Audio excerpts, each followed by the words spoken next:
Dear friends, once again you warmly welcome to my YouTube channel Aadya scientific society. प्रिय मित्रों, आपका अपना YouTube channel Aadya scientific society पे मैं मनीष दो कश्यप आपका हार्दिक स्वागत करता हूँ। आज हम स्टडी करेंगे मास और वेट, जिसे हिंदी में द्रव्यमान और भार कहते हैं। इस चैप्टर को कंप्लीट करने के पश्चात आप द्रव्यमान और भार में अंतर पता चल जाएगा, मतलब मास और वेट में क्या डिफरेंस है। Why our mass is constant anywhere in the universe, ब्रह्मांड में कहीं भी हमारा द्रव्यमान स्थिर क्यों होता है। Why the weights are difference in different spaces of the universe, ब्रह्मांड के विभिन्न स्थानों पर भार भिन्न भिन्न क्यों होता है। डिफरेंस बिटवीन मास और वेट में अंतर क्या है। इसके अलावा चांद पे आपका द्रव्यमान स्थिर क्यों है, चांद पे आपका भार कम क्यों हो जाता है, यूनिवर्स पर आपका भार 0 क्यों हो जाता है, इन सब का अध्ययन करेंगे। तो पहले मास और वेट पे जाने से पहले हम लोग मेटर्स के बारे में पिछले अध्याय में पढ़ चुके हैं, जिसका वीडियो मेरा YouTube चैनल पर अवेलेबल है।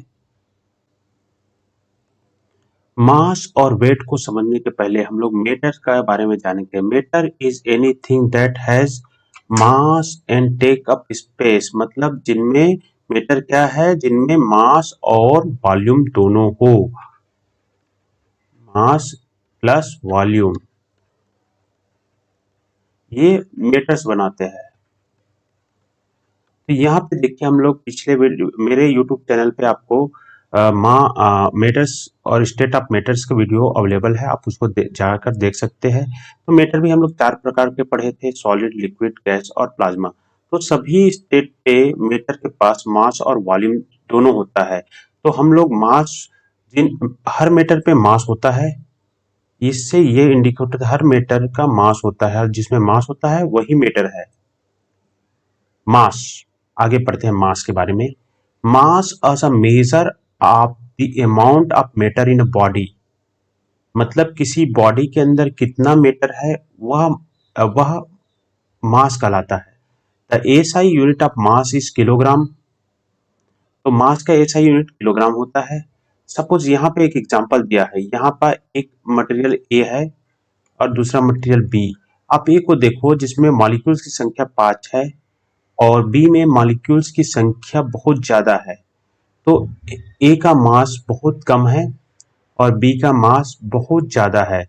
तो यहाँ पे देखिए, चूंकि ये सब मेटर है, जिसके पास मास है वो मेटर कहलाता है। तो यहाँ पे ए का मास ज्यादा है, बॉडी मास ज्यादा है, मतलब इसके बॉडी में कॉन्स्टिट्यूएंट्स या कंपोनेंट्स या मॉलिक्यूल्स की संख्या ज्यादा है। एक सिंपल एग्जांपल के रूप में हम लोग देखते हैं। देखिए, यहाँ पे दो लड़कियां हैं, ये हो गया ए, ए को हम लोग ए बोल सकते हैं, और यहाँ पे एक लड़की बी है। बी लड़की है बहुत ही हेल्थी है और ए लड़की स्लिम है। बी लड़की का बॉडी वेट अर्थात मास ज्यादा है, क्योंकि इसके बॉडी में फैट, ब्लड, बोन वेट, ये सब बहुत ज्यादा मात्रा में पाया जाएगा ए के कंपेरिजन में। तो हम लोग कह सकते हैं बी लड़की का मास बहुत ही ज्यादा है। आगे एग्जाम्पल के रूप में पढ़ेंगे। आज मास को हम लोग केजी से मापा जाता है, किलोग्राम से। मास को हिंदी में द्रव्यमान भी बोला जाता है। द्रव्यमान, द्रव्यमान, द्रव्य मतलब होता है मेटर और मान मतलब होता है वैल्यू या मैग्नीट्यूड्स। मतलब होता है, ये देखिए यहाँ पे एक लड़की ए है और दूसरी लड़की बी है। ए लड़की का मास या हेल्थी दिख रही है, बी स्लिम दिख रही है। मतलब ए लड़की के बॉडी में blood, arteries, veins, fats, bone weights बी के कंपैरिजन में ज्यादा होगा। मतलब इसका बॉडी का अंदर का मान जो मैग्नीट्यूड होता है बी के कंपैरिजन में ज्यादा है, तो ए लड़की का मास बी लड़की से ज्यादा है। मतलब मास यहाँ बॉडी के अंदर की प्रॉपर्टीज होता है, इंट्रिंसिक प्रॉपर्टीज होती है। Characteristics of mass, mass is an intrinsic properties of matter, हम लोग ने पढ़ चुके हैं। यह पदार्थ के अंदर की गुण होती है, मतलब किसी पदार्थ में जितने मॉलिक्यूल्स अणु मॉलिक्यूल्स या एटम जितने ज्यादा होंगे उनके मास उतना ही ज्यादा होगा। किसी एक लड़की, यहाँ पे इसके पहले एक लड़की की एग्जांपल में देखे थे, इस लड़की के बॉडी में बोन वेट, आर्टरीज, मसल्स और फैट्स ज्यादा थे, तो इसका मास ज्यादा था। Mass does not change depend on where you measure it, mass को कहीं भी मेजर करो कभी चेंज नहीं होगा, क्योंकि मास इंट्रिंसिक प्रॉपर्टीज होता है। ये आपके ये बॉडी के अंदर की प्रॉपर्टीज है। जैसे ये व्यक्ति को चाहे मून में वेट करो, चाहे स्पेस पे वेट करो, चाहे अन्य कोई यूनिवर्स में कहीं भी इसका मास निकालो, इसका मास एक समान ही मिलेगा, क्योंकि इसका मास जो है वो इसके बॉडी के अंदर का गुण है। जब तक ये व्यक्ति स्लिम या खुद का वेट मास कम ना कर ले, तब तक इसका मास वही रहेगा।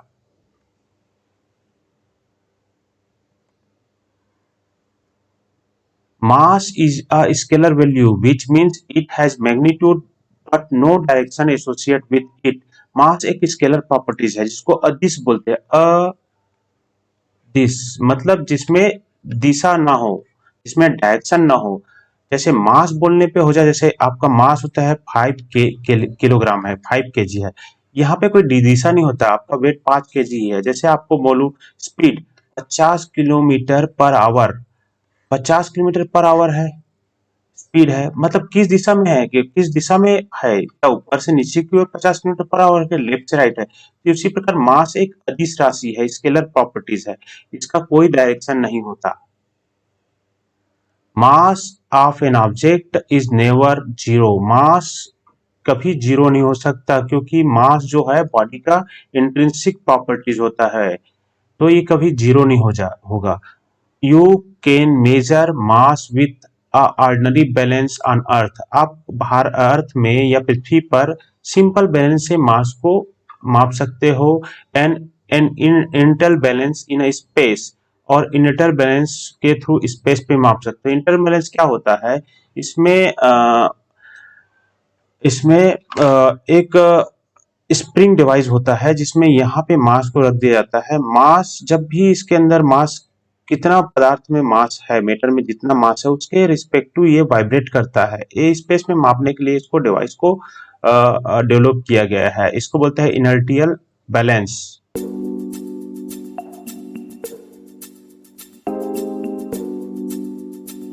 डियर स्टूडेंट्स, हम लोग अभी तक मास के बारे में पढ़ लिया, जिसमें यह जाना कि मास एक इंट्रिंसिक प्रॉपर्टीज है जो पदार्थ के मॉलिक्यूल्स, एटम्स या कंपोनेंट्स पे डिपेंड करता है। आगे हम लोग पढ़ेंगे वेट।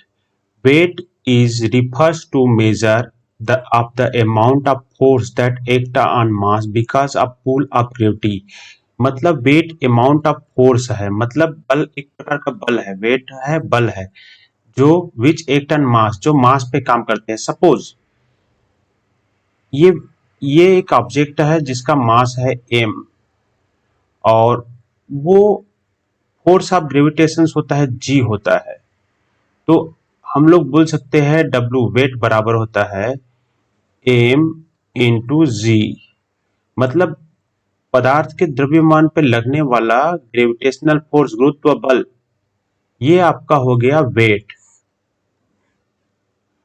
पदार्थ के मास पर लगने वाला गुरुत्व बल ही वेट कहलाता है। आगे आगे देखते हैं, हम लोग अभी तक पढ़े हैं V बराबर m इंटू जी। सपोज हम लोग का एम होता है 1 kg है, मतलब मास, किसी वस्तु का मास 1 kg है, और ग्रेविटेशनल फोर्स आपका पृथ्वी का 9.8 मीटर पर सेकेंड स्क्वायर होता है। ये याद कर लीजिए, 9.8 मीटर पर सेकेंड स्क्वायर ये होता है। तो हम लोग का यहाँ पे आ जाएगा 9.8 न्यूटन, मतलब होता है आपका वेट जो है एक प्रकार का फोर्स होता है जो ग्रेविटेशनल फोर्स या गुरुत्व बल के कारण पदार्थ पे लगता है।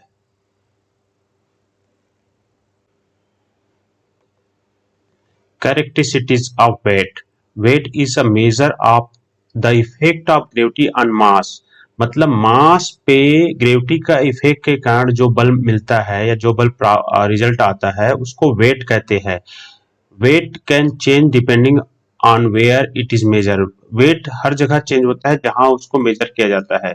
हम लोग पढ़े हैं यदि किसी वस्तु का द्रव्यमान या मास होता है एम है और वहां पर ग्रेविटेशनल फोर्स जी लग रहा हो तो हम लोग वेट को डिफाइन कर सकते हैं एम इंटू जी से।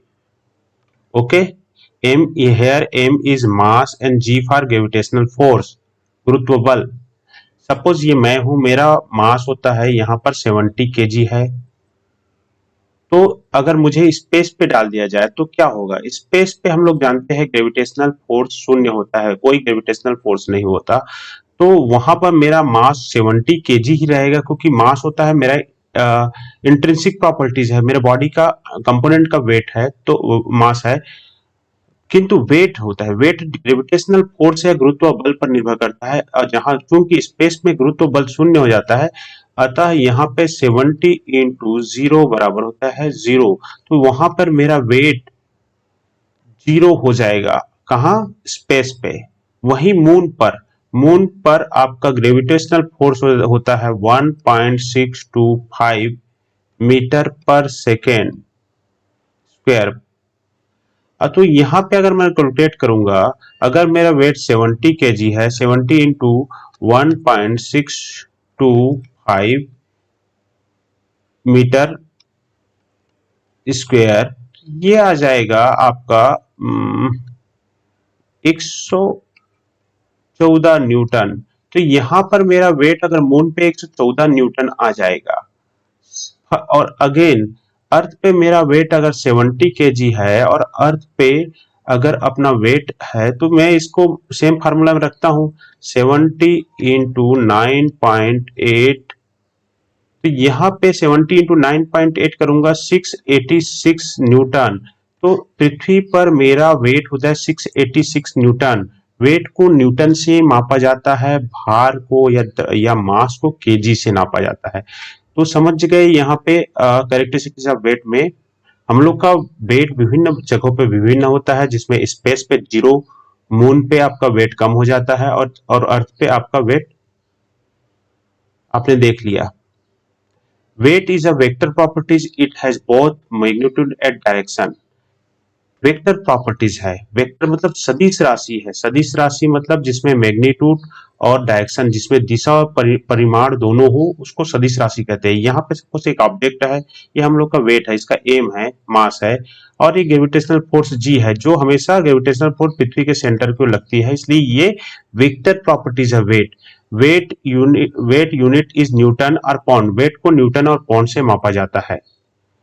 Let's see the difference about mass and weight. Here is a mass and here is a weight. Mass is a properties of matter.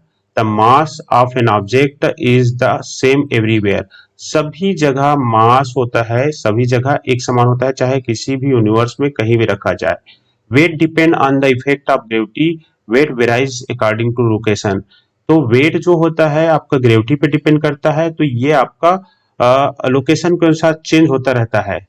Mass can never be zero, कभी भी body का mass zero नहीं हो सकता, क्योंकि हम लोग पढ़े matter. What is matter? Matter जिसमें मास हो उसको मेटर बोलते हैं। तो जहां पे कभी भी मास जीरो होगा तो वो पदार्थ अस्तित्व में ही नहीं रहेगा, तो मास कभी शून्य नहीं हो सकता। Weight can be zero if gravity act upon on an object. अच्छा, जैसे स्पेस पे हम वेट जीरो हो सकता है, जैसे स्पेस पे कोई ग्रेविटेशनल फोर्स नहीं होता तो वहां पे वेट जीरो हो सकता है। Mass does not change according to location, location के अनुसार मास चेंज नहीं हो सकता। जैसे अब एक मोटे आदमी को ले लो, मोटे आदमी को यहाँ से कोई भी लोकेशन में दो, उसका बॉडी का कंपोनेंट या कॉन्स्टिट्यूंट चेंज नहीं होगा तब तक उसका मास चेंज नहीं होगा। वेट इंक्रीज या डिक्रीज विद द ग्रेविटी, तो वेट ग्रेविटी के अनुसार इंक्रीज होता है। पृथ्वी में पूर्णतः ग्रेविटी एक समान नहीं होता, अलग अलग जगहों पे ग्रेविटी थोड़ा थोड़ा भिन्नताएं मिलते हैं। इसलिए थोड़ी-थोड़ी परिवर्तन हो जाता है। Mass is a scalar quantity us it has mass scalar quantity है जिसमें सिर्फ मैग्नीट्यूड होता है, कोई डायरेक्शन नहीं होता। वेट वेक्टर प्रॉपर्टीज है जिसमें मैग्नीट्यूड और डायरेक्शन दोनों होता है। Mass is measured using ordinary balance. Ordinary balance के आधार पे मास को यहाँ पर मापा जाता है। Weight is measured using spring balance. Spring balance के आधार पर वेट को मेजर किया जाता है। Mass is usually measured in the gram and kilogram. Mass को ग्राम और किलोग्राम में मेजर किया जाता है एंड वेट को न्यूटन में मेजर किया जाता है। मास का इकाई किलोग्राम होता है और वेट का इकाई न्यूटन होता है।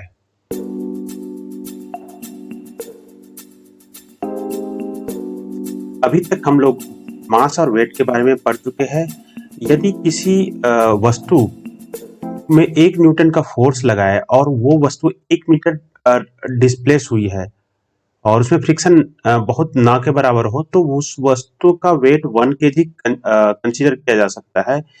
अगर अगर किसी वस्तु का वेट 70 केजी है, तो उसको उसके जगह से हटाने के लिए एटलीस्ट हमको 70 केजी का वेट लगेगा ही। उसी प्रकार हमारे जो भी मेजरमेंट सिस्टम में है, सब में केजी या मास मास का उपयोग किया जाता है। वेट न्यूटन का उपयोग जनरल मेजरमेंट में नहीं किया जाता, क्योंकि जो केजी होता है इजिली अंडरस्टैंडेबल है और बहुत इजी है, लोगों में मान्य है। और जो ग्रेविटी होता है पृथ्वी में लगभग समान होती है, तो जनरल पर्पस के लिए सभी जगह केजी में उपयोग किया जाता है। इवन जब हम लेबोरेटरी में स्पेसिफिक पर्पस के लिए काम करते हैं, जैसे आपका केमिकल लैब, एनालिटिकल लैब या फिर मेट्रोलॉजिकल लैब है, वहां पे जो मेजर बैलेंस के थ्रू मेजर करते हैं, एक्चुअली वो डिस्प्ले भले ग्राम मिलीग्राम या केजी में हो, किंतु मेजरमेंट हमेशा वो न्यूटन में ही करता है। क्योंकि हम लोग पढ़े हैं 1 केजी बराबर 9.8 न्यूटन। तो अगर वो बैलेंस 9.8 न्यूटन फोर्स महसूस कर रही है, तो वह 1 केजी के बराबर होगी। तो इसी डेटा को फीड किया जाता है और डेटा को इंटरप्रिटेशन करके तो वेट को केजी के रूप में वहां एक्सप्रेस किया जा सकता है या मिलीग्राम या ग्राम के रूप में एक्सप्रेस किया जा सकता है। क्योंकि अर्थ पूर्णतः राउंड नहीं है, एवं अर्थ में रोटेशन होता रहता है, और तो नॉमिनल ग्रेविटेशनल चेंजेस होते हैं, जिसकी वजह से अगर हमें किसी एनालिटिकल बैलेंस या वेविंग बैलेंस का कैलिब्रेशन कराना होता है, तो जिस जगह पे उसको उपयोग किया जाता है उसी जगह पे कैलिब्रेशन कराना ज्यादा उपयुक्त होता है। यदि दूसरे जगह पे कैलिब्रेशन कराया जाए तो उसका वेट में चेंजेस आ सकता है, जो आपका मेजरमेंट की प्रक्रिया को प्रभावित कर सकती है। अतः जो भी वेविंग इक्विपमेंट है उसका जिस जगह पे उसको उपयोग करना है उसी जगह पे उसका कैलिब्रेशन होना उचित होगा। If you want to join a free topic-wise test series MCQ type, then subscribe my channel. This test series will help you to enhance your learning process and provide additional confidence for success of the net preparation. Net preparation में ये test series आपको benefit देगा और आपका confidence built करेगा। All the power is within you. You can do anything and everything. Vivekananda ji ने कहा था, आपके अंदर ही सब शक्ति है और इस शक्ति को जान के आप कोई भी चीज अचीव कर सकते हो, कोई भी सफलता अचीव कर सकते हो। All the power is within you and you can do anything and everything. Please subscribe my channel. Aadya scientific Society की ओर से Manish Dev Kashyap. Thank you. Thanks for watching.